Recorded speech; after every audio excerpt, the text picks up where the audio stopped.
Welcome, soldiers. In this video, we are going to learn how to sleep well. What goes into good sleep? What does sleep affect?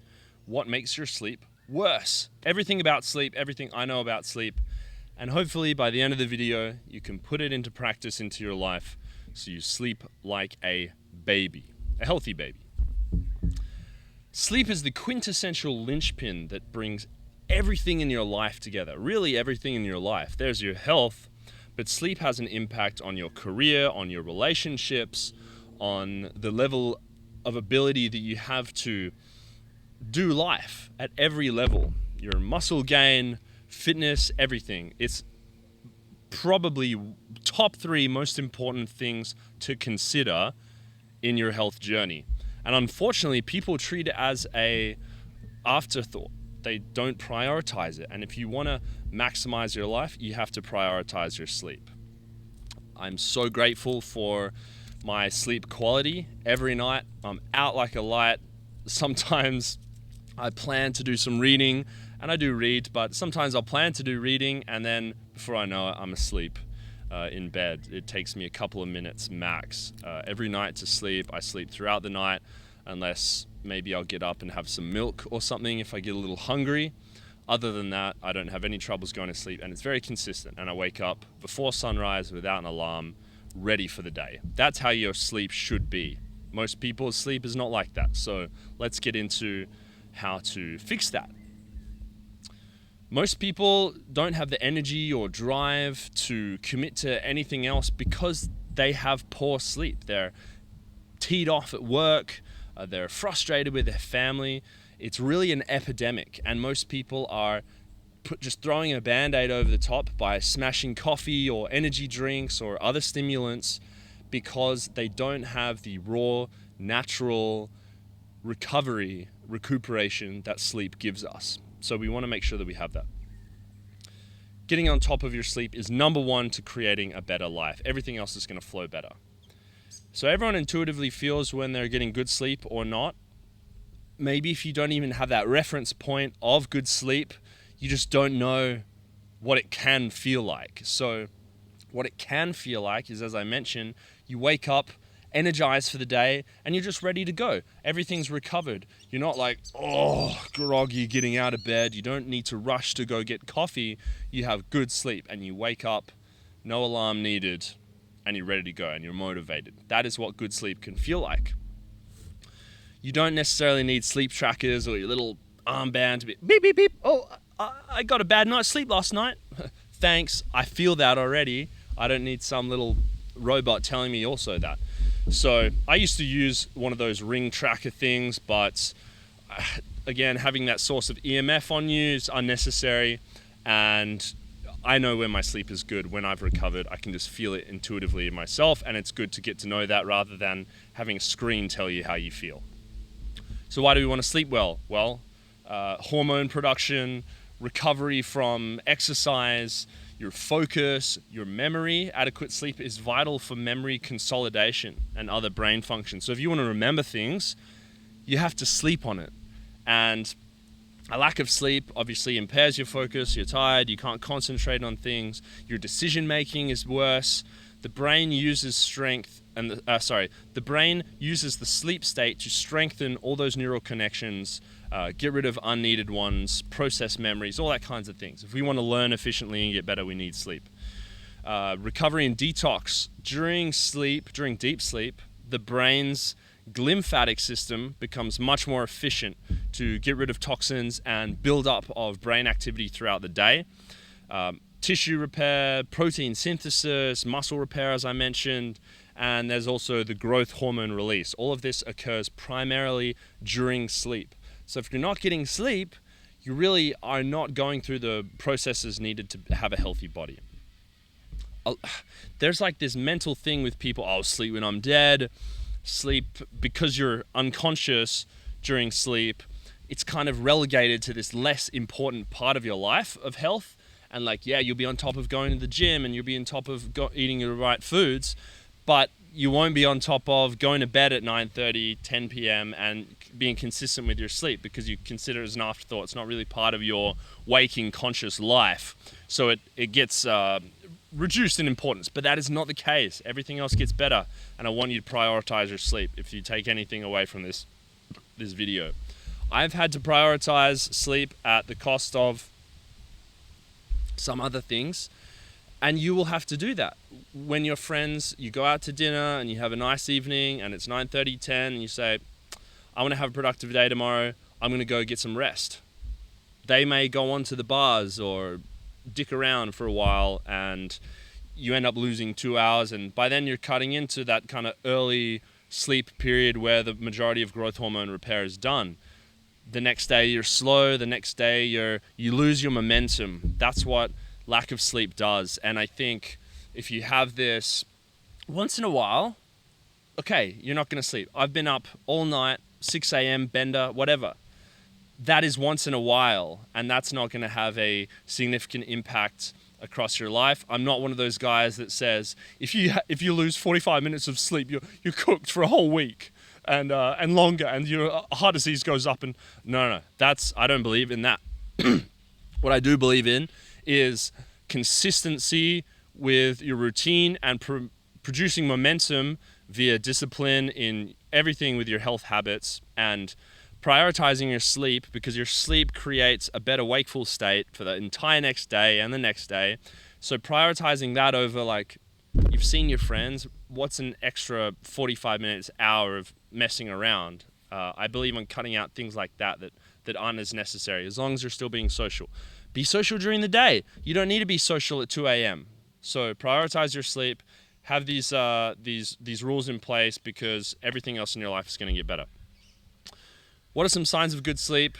You fall asleep under 10 minutes. You're not sitting there tossing and turning. You wake up naturally without an alarm, and you're wide awake. As I said, you're not groggy.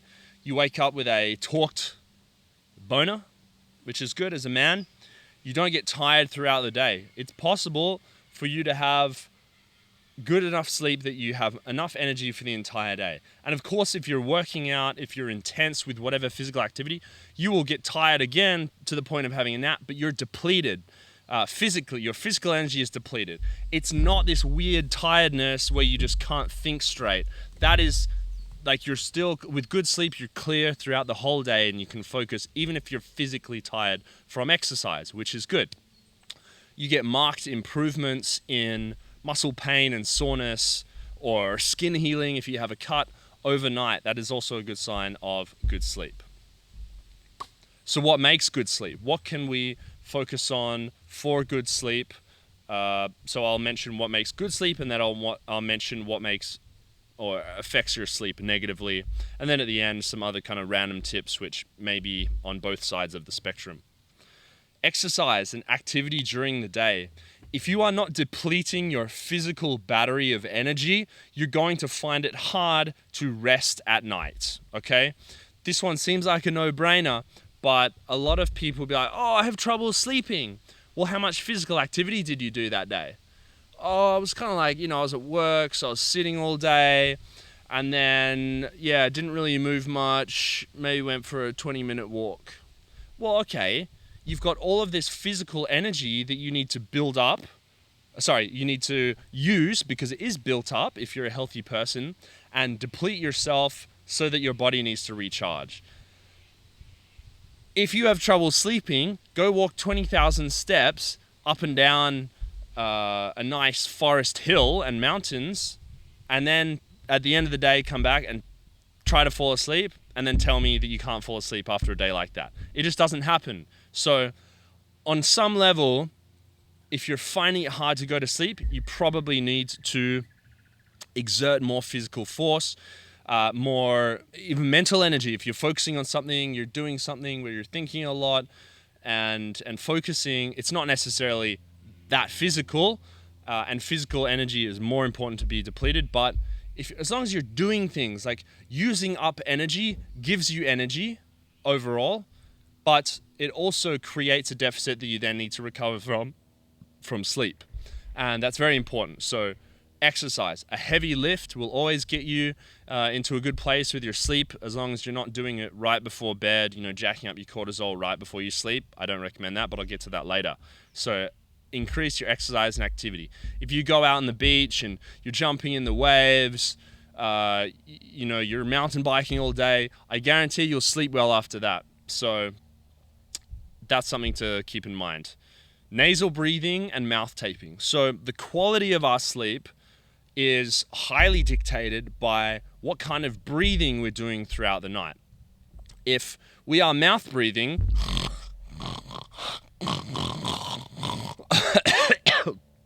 and snoring throughout the night, then the quality of the sleep is not going to be as good. But why? Well, first of all, the nose is for breathing, the mouth is for eating. If we're nasal breathing,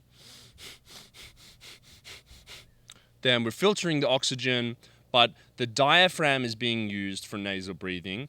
The movement of the diaphragm shifts the spine forward and back.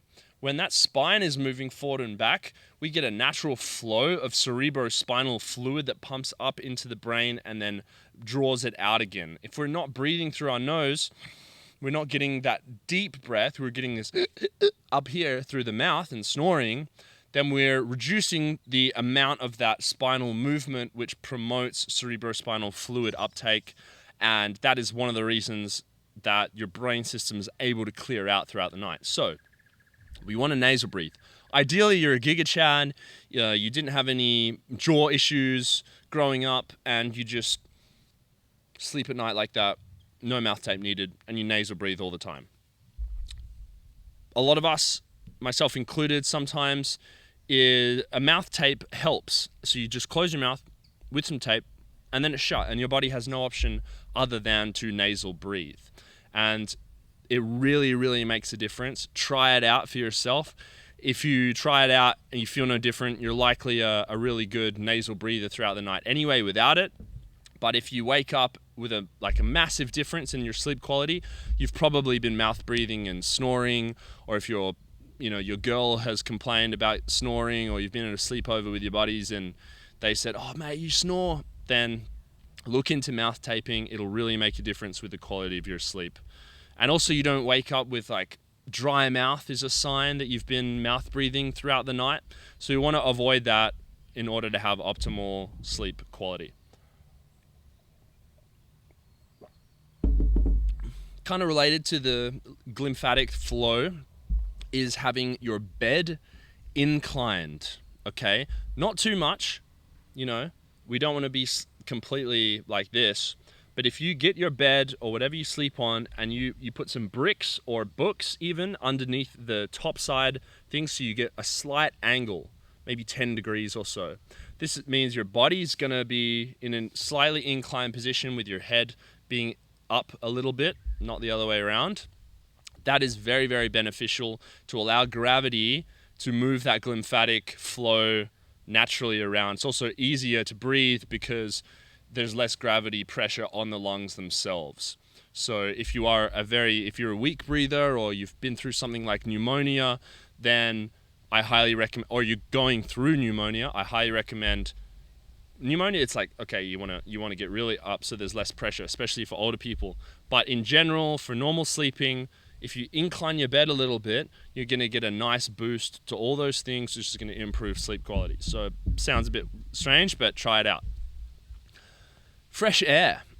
Fresh air, the number one blood toxin that we produce, I don't want to call it a toxin, but if it gets to a high level, it can be carbonic acid, which is produced when we go through cellular respiration. Oxygen goes in, carbonic acid gets produced just as a natural process of energy and everything else in the blood.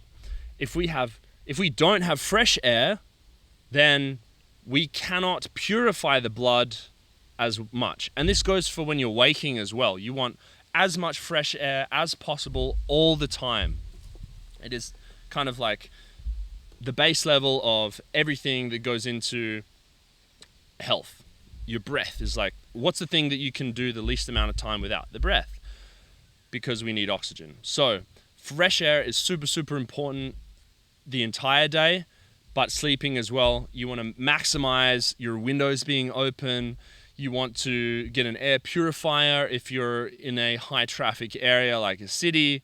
So you want fresh air. maybe even consider a fan blowing the fresh air in. And yeah, as much fresh air as possible during the night is very important. Sunlight exposure.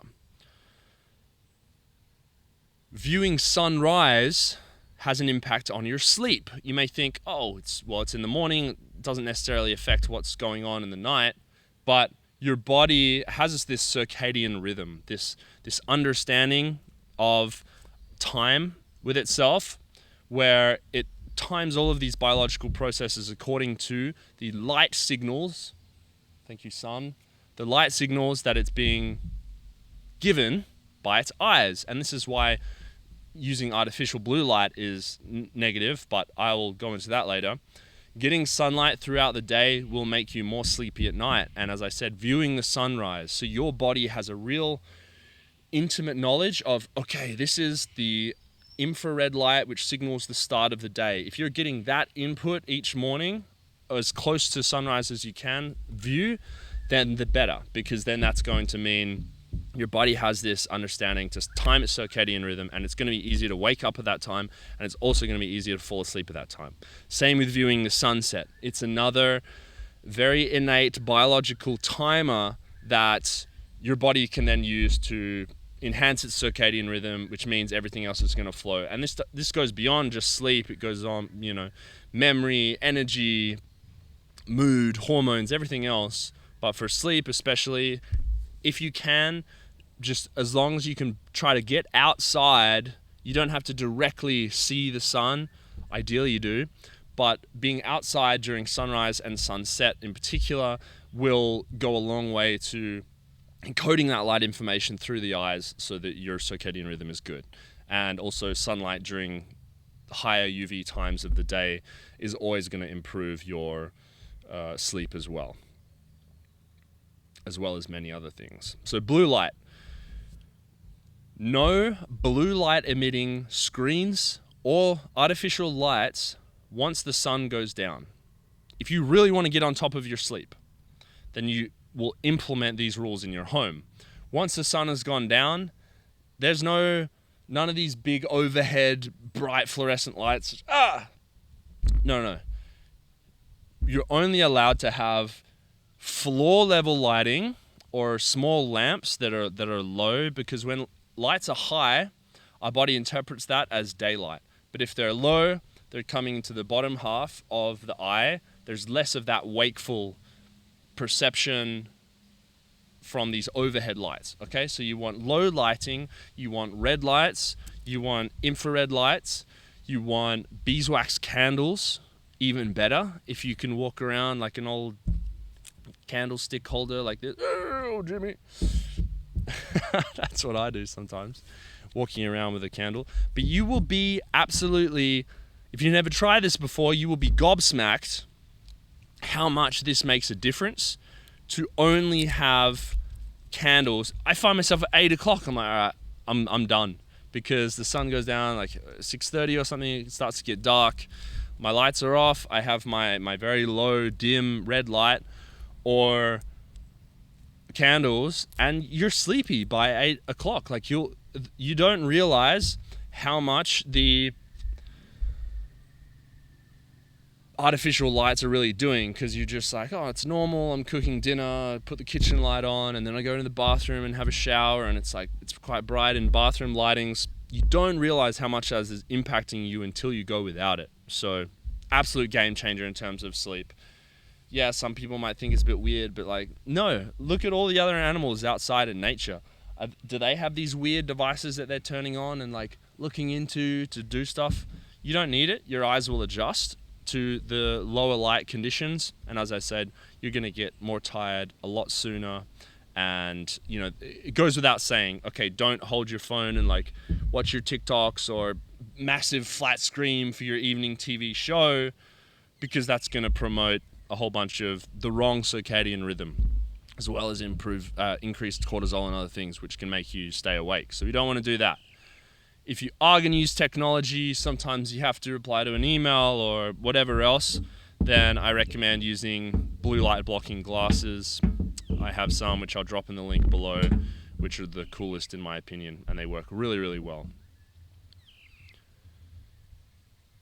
They're also useful if you need to go to the store where they have artificial lighting and it's like evening and you can't tell them to turn the lights off, but you need to go to the store. So you put your glasses on and then you have, at least some level of protection from these incredibly bright lights when they shouldn't be on at that time in nature. So a dark bedroom, that's the kind of, it's about light as well. Your bedroom should be as dark as possible. I know that some people have roommates or windows to the outside street lights. That tease me off in the times that I've had that in my life. Or Airbnbs where there's no curtains and then it's just like very, very bright. But an eye mask, you can get a silk eye mask, which just obviously goes like this, covers your eyes. And then that really helps if you're in an environment where you can't necessarily black out all of the light sources for your sleep. And it also is great for if you're on a plane or something, you can just put the eye mask on and you cut out that light source, which can impact your sleep negatively. It is, ideally you're not living in a place or living in a bedroom where you have to use an eye mask as dark as possible.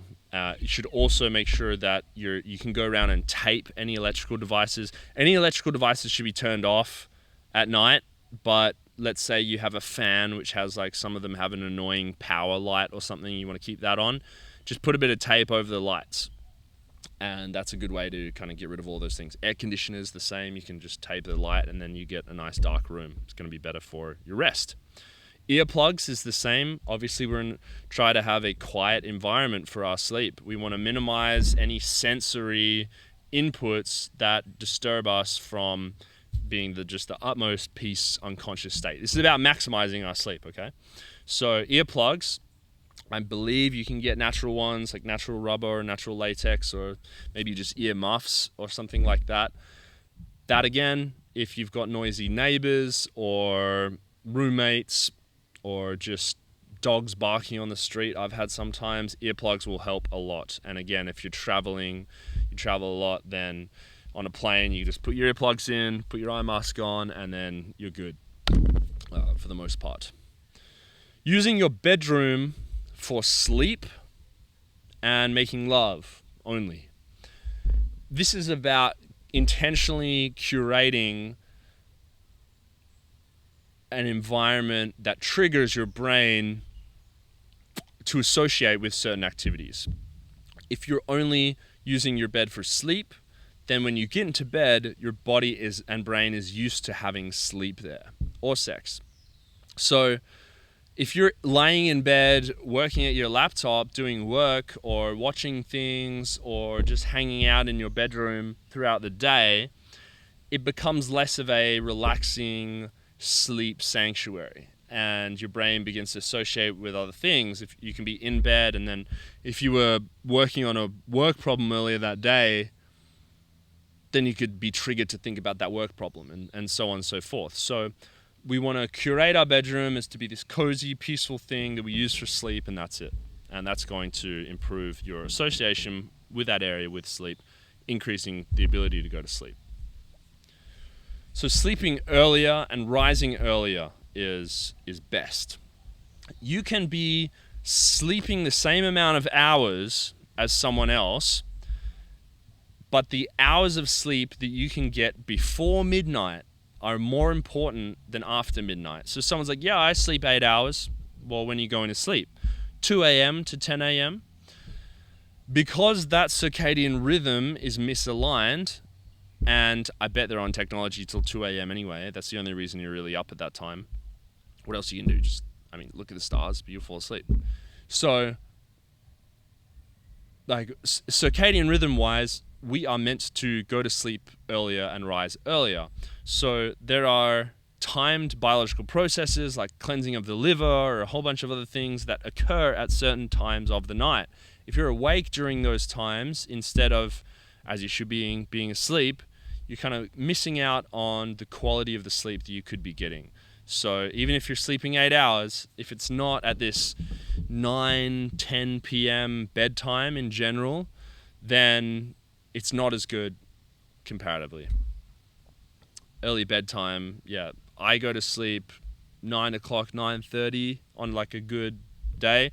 Sometimes I'm up a bit later. If I'm editing or need to get some work done, then it'll be, 11 at the latest. If it gets to 11 and I'm still working, then I just go to sleep, because any later than that is just going to mess up the next day a bit too much. So 9:30 is best, and then, as I said, I'm waking up just before sunrise, which is about 5:30.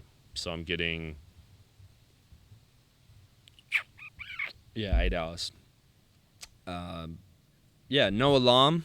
If you need an alarm to wake you up, then that is a signal that you're not getting enough sleep. You're either not getting enough quality sleep or you're going to bed too late.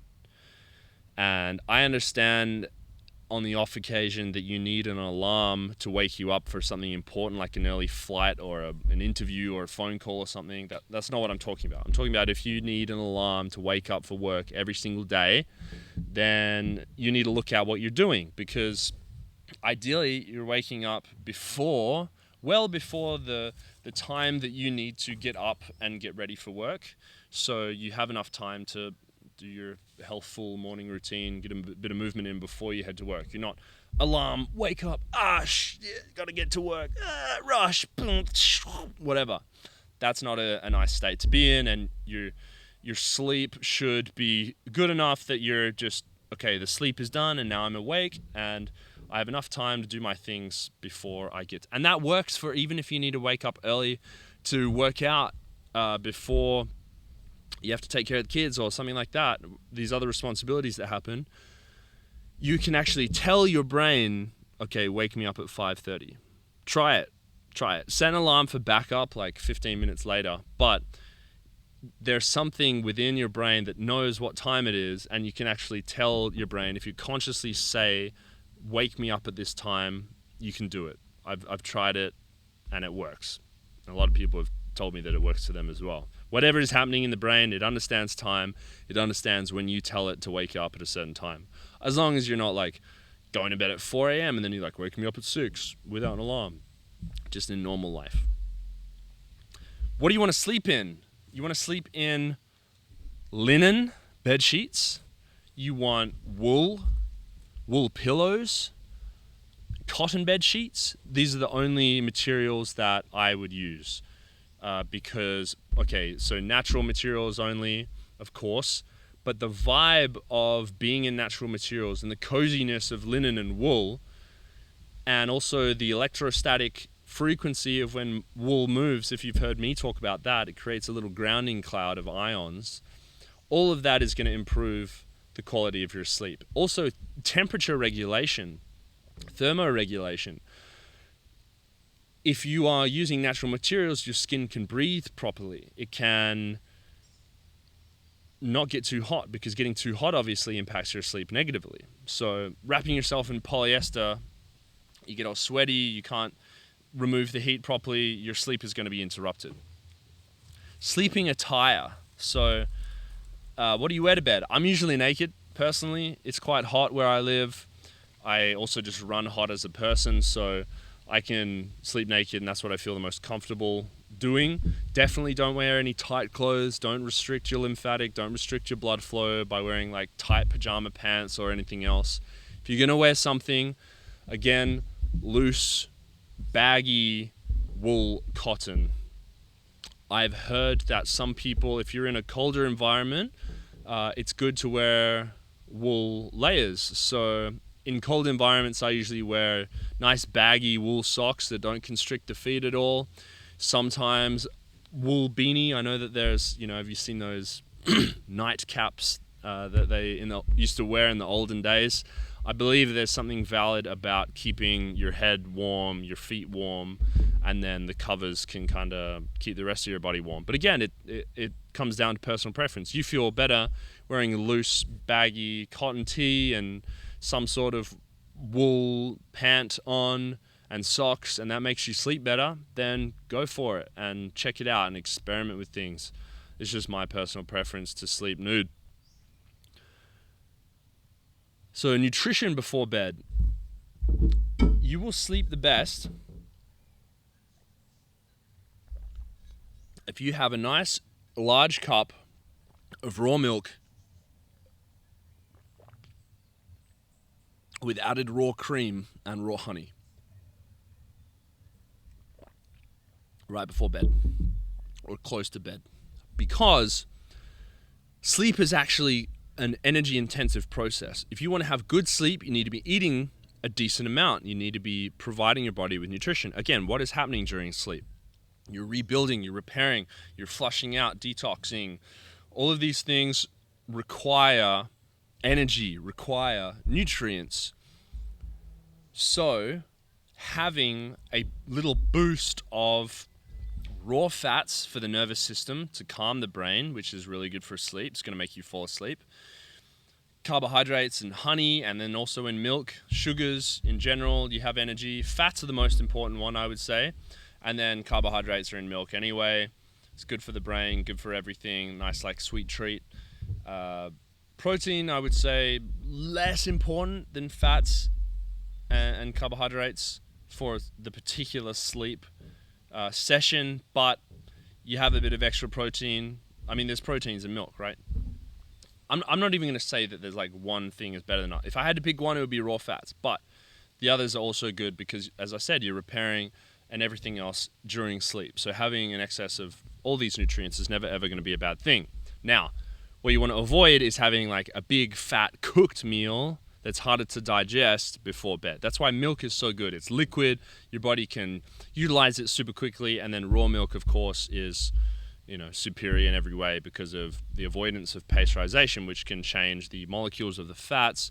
It can decrease the beneficial bacteria and also just change the vitamin and mineral content. But I've talked about that before. So raw dairy, this is why people love ice cream before bed. What is ice cream? Well, cream, fats, sugar. It's nice. I think this is kind of why this dessert thing has come into our cultural context, is like having ice cream before bed really helps you sleep. So think about that in terms of your nutrition before bed. You don't want to go to bed hungry. It's not going to contribute to the best sleep. I don't know. I do know that a lot of people will talk about, okay, don't eat anything 3 hours before bed. If I did that, I'd be hungry. I'd be too hungry to go to sleep. I require a lot of mass and nutrients personally, but I think everyone would benefit from a nice yummy treat of healthy food before bed to make sure that your body has quality nutrition throughout the night. Because, as I said, sleep is not this. You restore your energy during sleep, but it is also a process that requires energy. You can't just run on empty and expect to get the best sleep out of it. 3 hours before bed, maybe, this kind of goes to if you're eating cooked food, if you're eating cooked processed foods. Yeah, don't eat 3 hours before bed. Don't eat that stuff ever, personally. But you have a nice cup of raw milk or raw meat or whatever lightly cooked thing that you prefer, you're going to be okay to eat before bed. Don't massively overfill your stomach, and usually take a little walk to process things before you actually go to sleep. But yeah, a nice little bedtime meal is exquisite and really helps your sleep, in my opinion. So that's a lot you can do to boost your sleep quality. What prevents good sleep? Sort of mentioned some of these things in here, but avoid these if you want to have good sleep. Artificial lights, phone screens, loud noises, reading headlines, any of these tech inputs that are anti-night because they're not dark and they're all these beep, beep, beep, beep, notifications, bright flashing colors, everything like that. Do we see that in nature at night? No, that's daytime stuff. Well, it's not even natural at all, but it's daytime. So avoid that. If you're scrolling on things before bed, you're not going to have the best sleep. Stressful exercise in the evening. So I know that people's routines sometimes call for the only exercise they can do is gymming after work, usually in the evening. I've done it a lot in my life. However, if we're looking at optimal practices that you can try to aim towards in your life, then going to the gym once the sun has gone down, you're indoors under the usually bright fluorescent lights, and lifting intensely really kind of, you stress your nervous system when you're lifting heavy and training hard, as you should. So is it the best idea to go into the gym at 7 p.m. and do your workout and everything? And look, if that's your only option to do that, it's your only option for exercise in the current work system that you have, and you feel better sleeping and better living doing that versus some other version of that, then go for it. That's the trade-off that we have to make in today's modern world until we put in the effort to change our situation and circumstances. However, if we're optimizing, you're doing your workout in the morning, before work, or on your lunch break. I've done that as well. So you take your lunch, you just eat it at your desk, and then during your actual lunch break, you go get a lift in and come back to work. That's also a nice reset for the day, and you kind of, your exercise is done that way. You don't have an extra commute, and ideally there's somewhere near your work you can work out at, even if it's just a run during the day, some sort of thing like that. That is also an option. And that way you avoid the kind of intense spike in hormones and stress that can happen from lifting in artificial lights at night, in the later times before bed. We want to be winding down from the day and kind of relaxing in order to get into a good sleep. Caffeine, nicotine, other stimulants. Ideally, reduce your caffeine intake. If you are having caffeine, only have it in the morning, if you do have it. Have days off it entirely. Because, please definitely don't have caffeine. Even lunchtime's a little bit late, because the half-life of the actual caffeine is still in your body. I believe it's like 8 hours, the half-life. So half of it is still in your body after 8 hours, which means that on some level, the caffeine is still stimulating your nervous system and body, even though you've stopped feeling the conscious effects. And if you're having a lot of caffeine consistently late in the day, that's going to be impacting your sleep. Even if you're still falling asleep fine, the nervous system is still a little bit stimulated from these things. And some people have nicotine late at night and they think, oh, it's nicotine, it's not caffeine, I can have it later on the evening. It's still stimulating. It's a stimulant. It's still some sort of intoxicant that your body then has to process and deal with, rather than just being pure, clean, calm, sober, in order to get the maximized level of sleep. Alcohol is the same.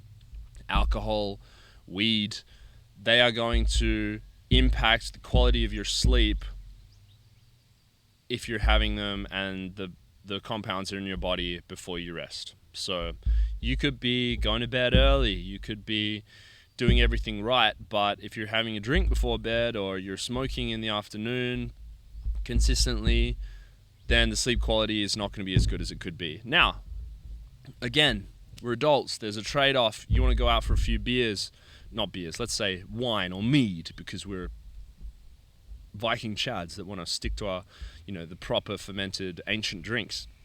But so let's say you're having some meads once in a while. Okay, your sleep probably isn't going to be 100% maxed out. But again, we're not these biohacking, intense, neurotic people that we think that that's going to affect us if we do that once in a while.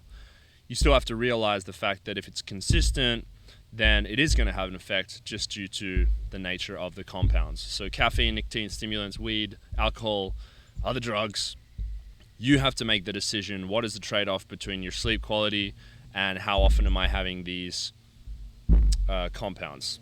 Because ideally, perfect world, sober is the best state to get the highest quality sleep. And that's just the truth.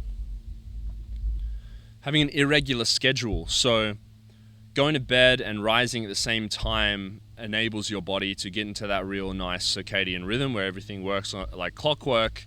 If you have an irregular schedule like shift work changes, your work shift is always changing, or sometimes you're working night shift. I used to work night shift as a security guard at a casino, and so my night shifts would vary from, the best one was 6 p.m. until 4 a.m. The next one, they would move in hour increments, right? So sometimes you get put on 7 p.m. to 5 a.m., 8 o'clock to 6 a.m., and then the worst was 9 o'clock till 7 a.m. So you don't want to be doing these, ideally. You don't want to be working throughout the night, especially you're in a casino, there's these bright lights, stressful situations. That I did for, several months, and yeah, the sleep quality was not ideal. And yeah, if you have a job, ideally you're not doing one where you're working literally like throughout the entire night. If you're getting to bed a little late, then that's okay, but ideally you want to get to bed early. So if you want to improve your sleep, then go for something that enables you to have a regular schedule, because an irregular schedule makes it harder to sleep. As I said before, large, heavy, cooked meals in the evenings before bed is not ideal, because your body's going to be digesting, and cooked meals is harder to digest. So the energy required for that digestion is going to be diverted, and blood flow shifts, and it's going to be sitting heavy in your stomach while you're trying to sleep. It's just not the best thing for that. Stressing about your problems. This is more of a overall life thing, but if you find yourself rushing throughout your day, never having a conscious moment to yourself, and a lot of people will end up in bed, and this is at the end of the day, and this is the first time they've had a moment to just like, oh, okay, like, what's happening in my life? And then they'll ruminate on things, or they'll process things, or things will come up that they should have dealt with throughout the day, but they were unconscious about it. But because now they're in bed and there's nothing else to do or distract themselves with, they can, they're swept up in that, and that can keep the mind going, preventing you from falling asleep. Now, this is why I recommend journaling and writing down before you go to sleep. Have a time of 5-10 minutes where you allow yourself to just breathe for a moment. And this can be earlier on in the evening as well, as part of your kind of evening wind down routine. If you are someone that has these ruminating thoughts that come up before they're about to sleep, one, that can be an issue of like not being physically intensive enough during the day, low minerals, low fats, whatever else. But outside of that, sometimes it can help just to write down these things and these thoughts onto paper, so that they can be kind of released from your mind into the paper and get out of your head so you can sleep. And journaling helps with that. So I recommend doing that instead of kind of just like sitting there, lying there at night and banging about all these problems. Now, if you have problems in your life that you're avoiding confronting because you're scared, then none of these kind of tricks may help, because they're actually problems you need to be honest with yourself about, change, work towards changing, whatever it is. So just make sure that you're not covering up those, because they will haunt your dreams until you do something about it, if it's actually legit. A lot of problems are not legit and not worth worrying about those. So you have to figure out what that is for you. Polyester, I mentioned before. Don't wear polyester. Don't sleep in polyester. Most mattresses are synthetic as well. You can get a wool mattress or natural latex mattress, but I think a wool mattress is the best. So other tips about sleep in general.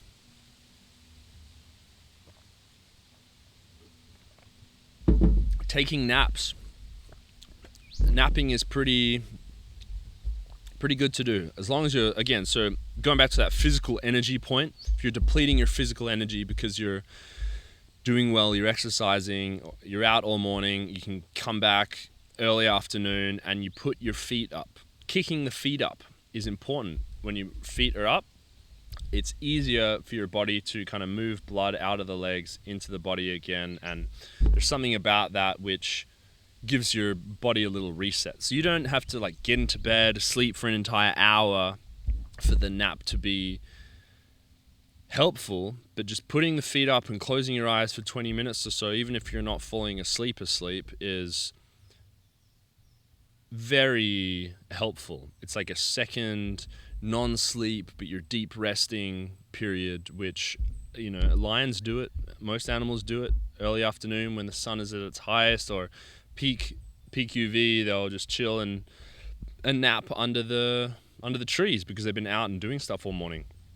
So especially if you're a lifter, you want to put on muscle as well, having a nice little nap period can be very beneficial. So magnesium oil spray on your neck, chest, and feet. So neck, so it gets into the brainstem. Chest, so it kind of soaks into here and the heart, and then your feet as well, because your feet absorb a lot of things, and it hits the lower part of the body as well. So what's magnesium oil spray? So it's magnesium chloride flakes mixed with water, ideally spring water. You can make your own. Just order high quality magnesium chloride flakes, shake it up with spring water in a glass spray bottle, and then dissolve as many flakes as you can into that. Then spray it on your body and rub it in. I mean, it's good for all of your skin. It's not necessarily one particular area is the best, but yeah, make sure that you soak those areas liberally, because on the brainstem it's going into the brain and neck and just relaxing everything there. The feet, it seems to relax you before bed really well. Same with the chest as well. Kind of relaxes all your nervous system by getting that direct transdermal through the skin mineral boost of magnesium, which is the highest, the anti-stress mineral. Hot baths, kind of related. I like to have a hot bath in the evening. It opens all your skin up, your blood is flowing, you really feel like deeply cleansed. There's also a spiritual side of like being bathed in water can kind of clear any energy of the day so that you're clean and pure for your sleep period and getting into your bed, your sanctuary. And you can also put magnesium into the bath. They're just very relaxing in general, and I do that before bed. Stretching before bed, acupressure if you have any, a bed of nails or any kind of like a lacrosse ball, you can also stand on them, or even just going for a walk outside on some rocks with bare feet. The acupressure on the soles of the feet have many nervous system relaxing, muscle relaxing benefits. Same as stretching, of course. Jaw massage, getting into your jaw, your temples here as well, like sinking in your knuckles into there will relax the jaw, relax the temple, relax the neck and shoulders. Yoga before bed, all of that, all of those activities, putting 10 minutes aside for you to do that can relax your nervous system really meaningfully before bed and give yourself just a more relaxed state to get into bed, rather than like being all uptight and like having all this tight fascia and like stuff just from the day, tension, at work, driving, blah blah blah. But you can and release it, and that way you're gonna have a better sleep. I like to have a nice tea of chamomile, valerian root, sometimes lavender, passion flower. There's a few natural relaxing sedatives that you can make tea from, which is just like a nice, beautiful, I'll put my Aurum liquid magnesium in as well, into that tea, and sipping that before bed, you'll be snoozing before you know it. We don't need sleeping pills. We have natural herbs and flowers and plants that have been used for historically thousands of years for these purposes, to relax and to soothe, and they work, and they don't have these side effects of the nasty chemical medications and things. So that's what I like to do. Well, I hope you have learned something about sleep, and I hope you can get snoozy and cozy and prioritize sleep, because it is one of the largest pieces of the health puzzle that we have to work on in our lives. If you have any other sleep tips, let me know in the comments below. I appreciate you watching. Farewell.